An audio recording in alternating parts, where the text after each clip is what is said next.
Баршаңызға сәлем достар, менің каналыма қош келдіңіздер. Мен сіздерге бүгін табысты адамдар жасамайтын 11 әрекет туралы айтатын боламын. Видеоның соңына дейін қарап, лайк басуды ұмытпаңыз.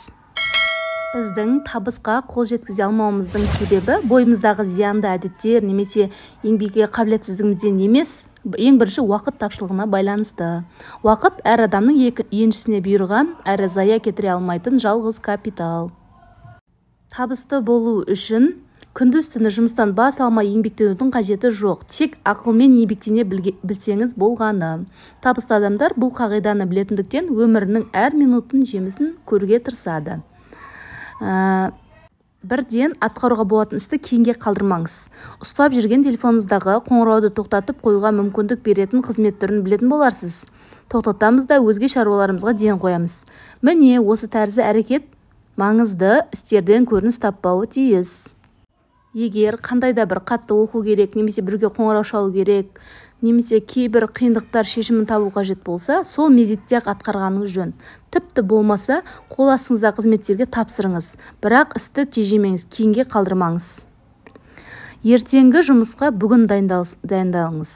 Табысты адамдар ертесі күні атқарылуы тиіс міндеттер жоспарын бір күн бұрын ілгері құрады. Бұл әдет тиімділігін 2 есе бар.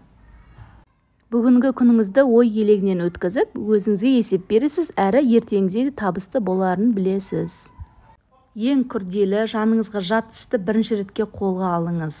Ағылшын тілінде to eat frog деген тіркес бар, яғни жағымсыз жұмысты бірінші кезекте атқарып, бұдан кейін көңіліңізге ұнамды, шабыттандыратын істі бастаңыз.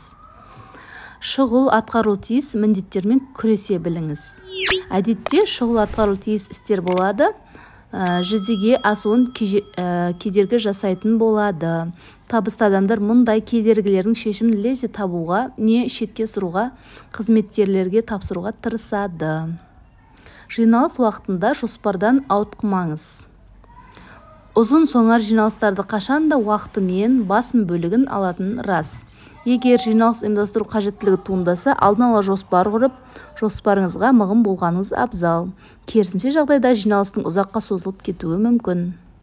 Жоқ деп айтыңыз. Жоқ деген табысты адамдардың сөздік қолданысында жиі ұшырасатын маңызды сөз.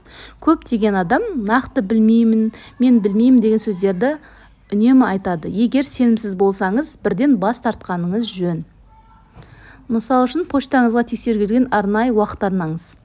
Біз жазудан жалықсақ, сіз оқудан мезі боласыз. Үнемі поштаңызды тексере берудің қажеті жоқ. Сондықтан күніне бір уақытты белгілеп қана тексеруді дағдыланыңыз. Бірнеше міндетті мойныңызға алмаңыз.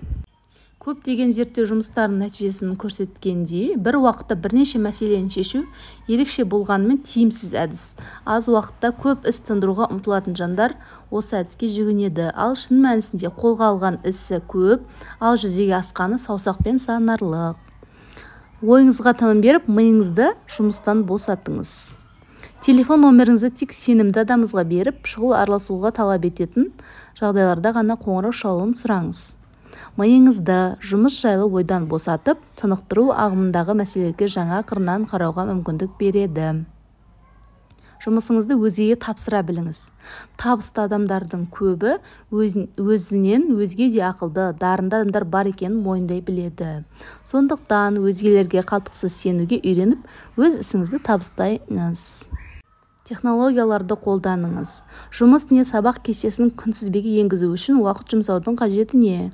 Технология күн сайын даму үстінде, неліктен олар дұрыс әрі тиімді қолданып, жұмысымызды жеңілдетпеске.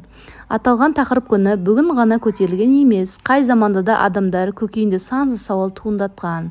Десе де, табысты адамдардың құпиясын білсеңіз, пікір қалдырып, ойыңызбен бөлісіңіз. Бәлкім дәл сіздің пікіріңіз маған жанға қанат бітіріп, арманыма жол ашар. Өз ойыңызды бөлісіңіз. Егер бұл видео ұнаған болса, каналға тіркеліп лайк басуды ұмытпаңыз.